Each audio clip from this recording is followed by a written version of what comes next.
Greetings. This is Minister Michael Muhammad on behalf of the New Black Leadership Coalition.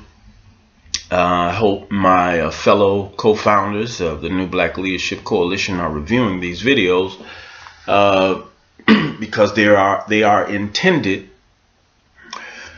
to help us all become more aligned as leaders. And they are intended to help us all be more effective as leaders. And so today's installment is principle number 5 of the 13 principles of New Black Leadership. These 13 principles, again, I must reiterate, are a measuring tool. They are a way to assess ourselves as leaders. They are a way to assess ourselves as leaders. They are a way for us to assess one another. They are a way for us to hold each other accountable for who and what we claim to be or desire to be. They are based upon, oh boy, they are based upon the best of what I've learned over the years of being mentored by some of our greatest black leaders.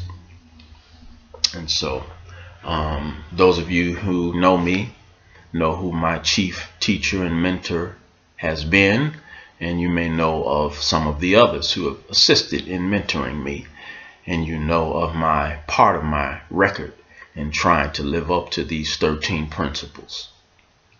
And so principle number 5 of the 13 principles, we went over number 1, sincerity, number 2, self-love, number 3, cultural pride, number 4, courage. And now I want to talk to you about principle number 5, which is a principled unity. Practicing principled unity. Now, we always talk about unity. In fact, the Honorable Elijah Muhammad said that our unity will win the battle. He also said that our unity is stronger or more powerful than an atom bomb. And in fact, we know that the racist white minds are deathly afraid, and I mean that literally, afraid of us coming together for a common purpose that will benefit the whole. And this is why we see these assassinations happening and ramping up all over America at the hands of the police, because the police are the front lines to disrupt any practiced, principled unity on behalf of the masses of black people.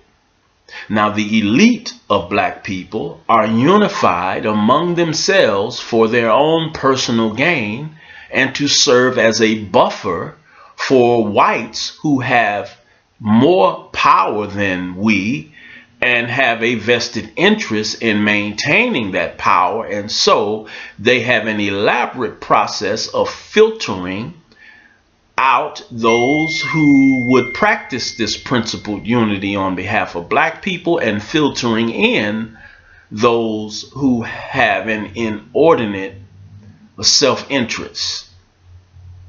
And so we have a lot of black people over government institutions, private and public agencies and organizations that purport to serve and whatnot, provide services to black people,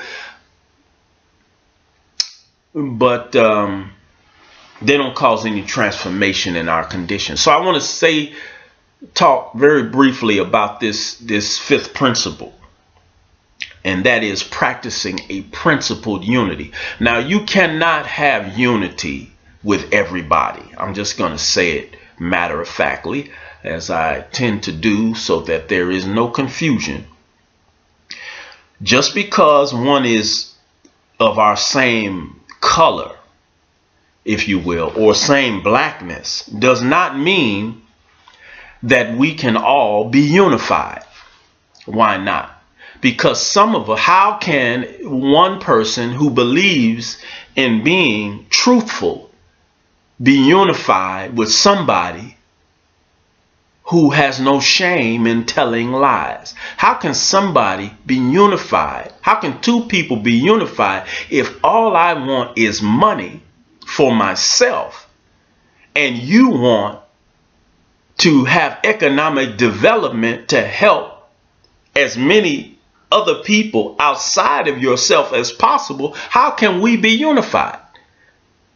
If you are the person that feels like the camera should be on you, the microphone should be in your mouth, the top billing should always have you at the center of it, you should get all of the attention, all of the praise, all of the accolades, all of the credit. And I am a person who believes in lifting other people up and allowing nature, the God of nature, the natural order of the universe to bestow upon me the credit that I deserve. Then how can we too be unified?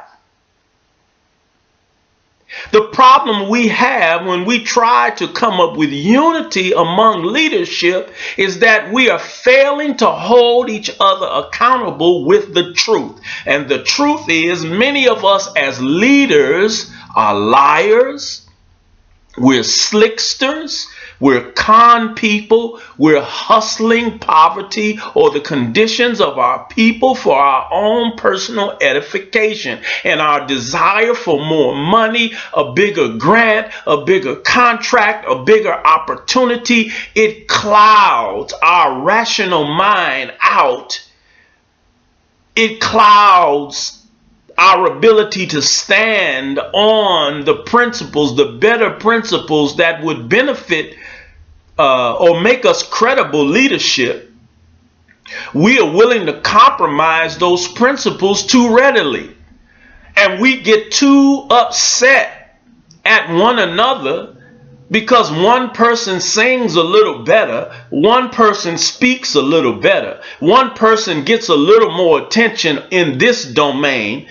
And so I cannot see that I get more attention in another domain. I'm busy worrying about, upset that you're getting attention in another direction.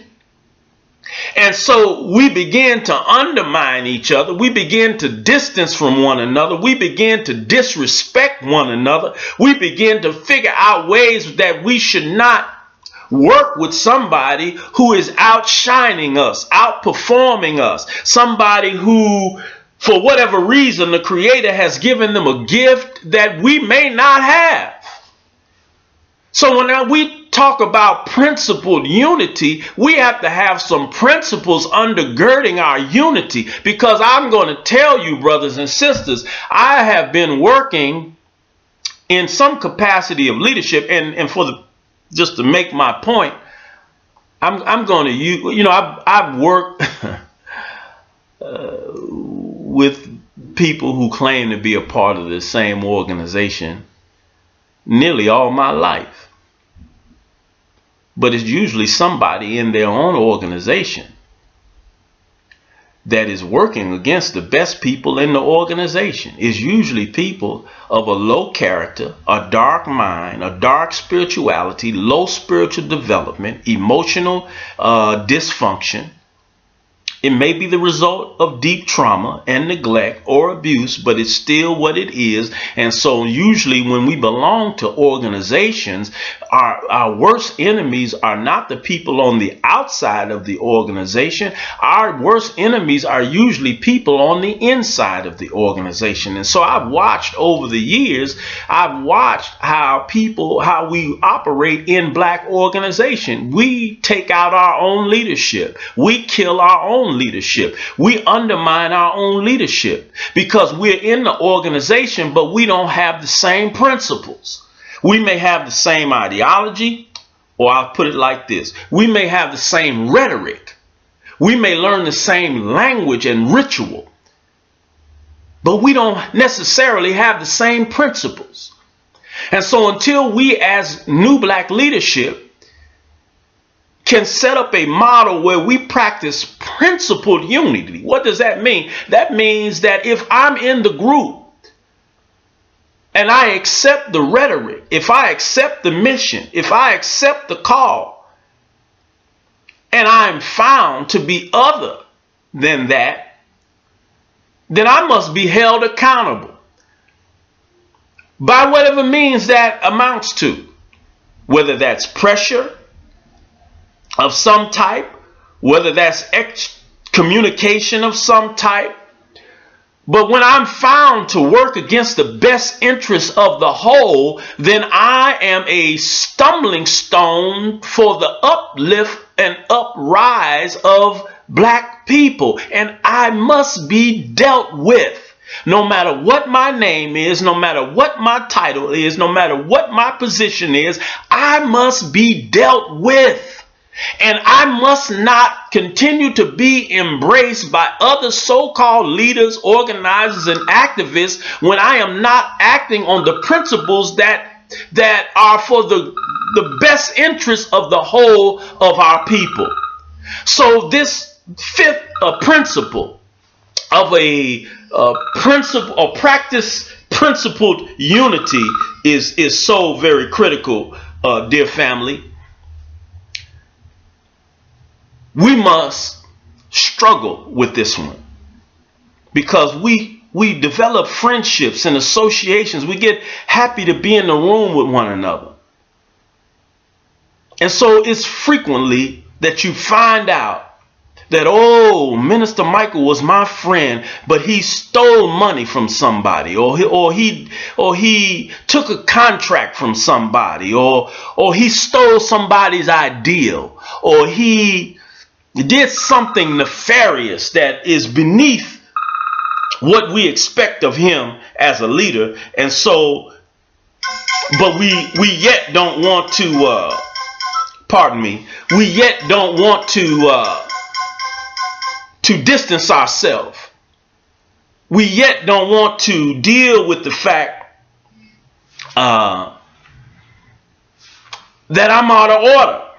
And so, if that means somebody's calling me out with good facts and evidence now, because we call each other out erroneously all the time. We lie on each other. We propagandize lies and half-truths on strong black leaders all the time. I'm not talking about that. I'm talking about we must create a playing field whereby facts and truth is not based upon hearsay, innuendo, speculation, rumor, and backbite. I'm not talking about that kind of stuff. I'm talking about when there's facts that I'm doing something to undermine the upliftment of poor black people and the masses of black people, then why will you continue to embrace me? Why would you continue to look to me for leadership? Why would you follow my direction if I'm a liar? Why would you follow my direction if I'm not capable of honoring my own mentors or honoring the people who came before me, the people who've shown me the way? If I lack principles is what I'm trying to say. I'm trying to give you examples of how we as leaders, we can lack character.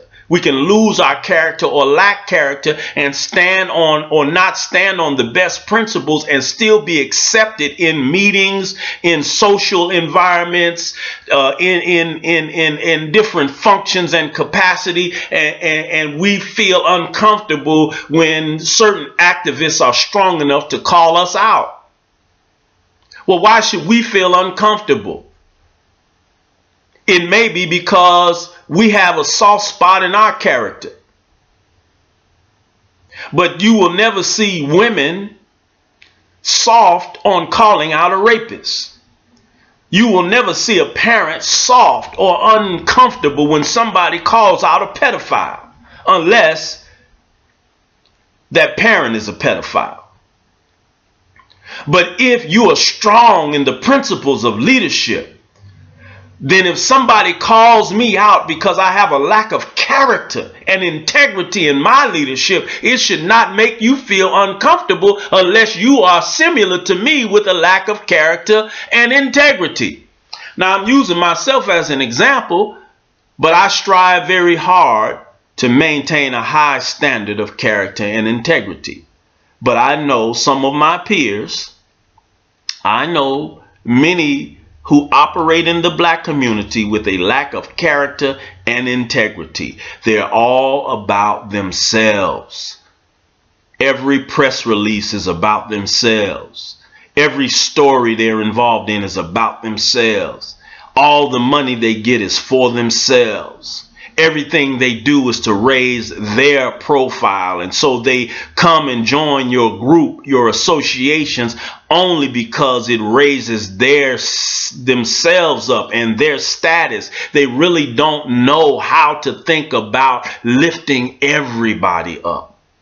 And that's what the New Black Leadership Coalition should be about. And that's what this fifth principle of New Black Leadership in general is talking about. We must be strong enough to practice unity, but it must be a principled unity. And where there can be no principled unity, there must be an accounting for our behavior and our failure to lead for the good of the whole. I hope you draw some light, some understanding, some inspiration and motivation from this fifth principle of the 13 principles of New Black Leadership. God bless.